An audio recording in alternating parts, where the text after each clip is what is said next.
Good afternoon to you. I'm here at the standoff. It's the local sports, well, it's not a local sports pub, it's the local rugby pub, watching Montpellier versus Gloucester and looking over here at the football, the United Sheffield game.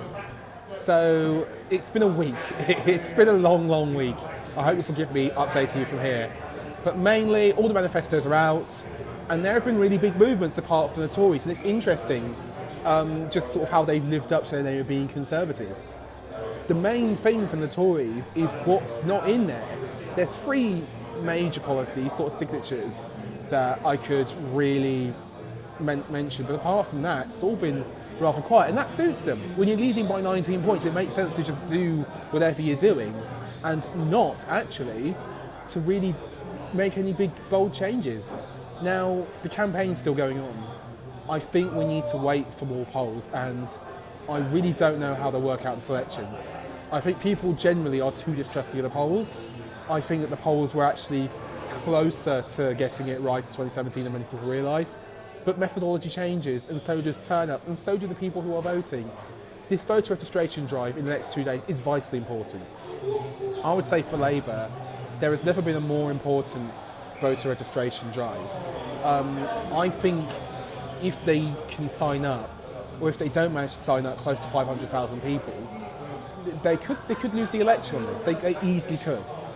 It just depends on what sort of person is signing up and where they live.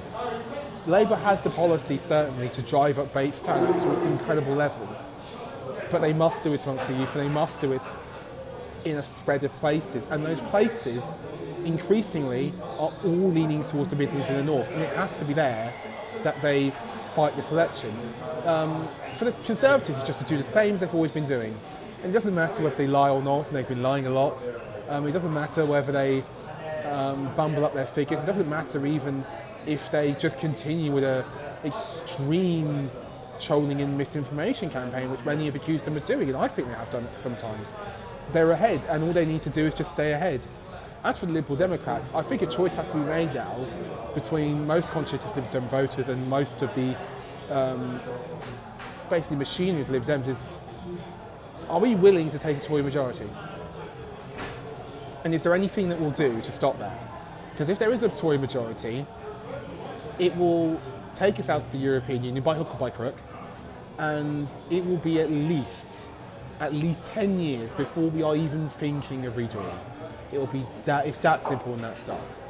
I'm not telling anybody what to do here, this is just a fact. I don't know if we'll negotiate a future relationship within 9 months. I'd be heavily odds on no, honestly.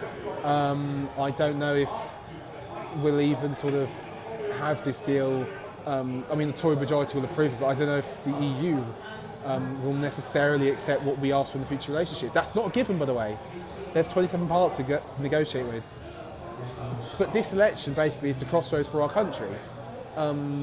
Because if the Tories win, it will be with the majority. It will probably be with a clear one. And there'll be no one stopping them for the next 5 years. Now, I'm not saying this from an I'm scared of the Tories perspective. I'm just saying it how it is.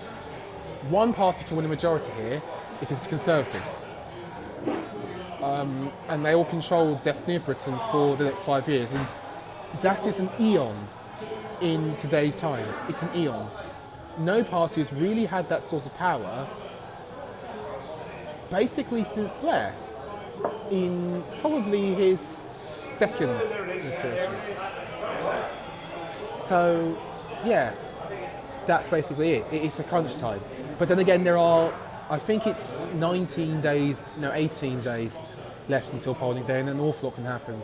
Also, speaking of lots happening in the rugby, there's potentially another try, but I think it's been dislodged. Loving the Champions Cup as always. It's the best competition. It's one of the best competitions I watch all year. Thank you very much, everybody, for all the support you've given me over the week. If I don't write a diary, it's probably because I was working on another project.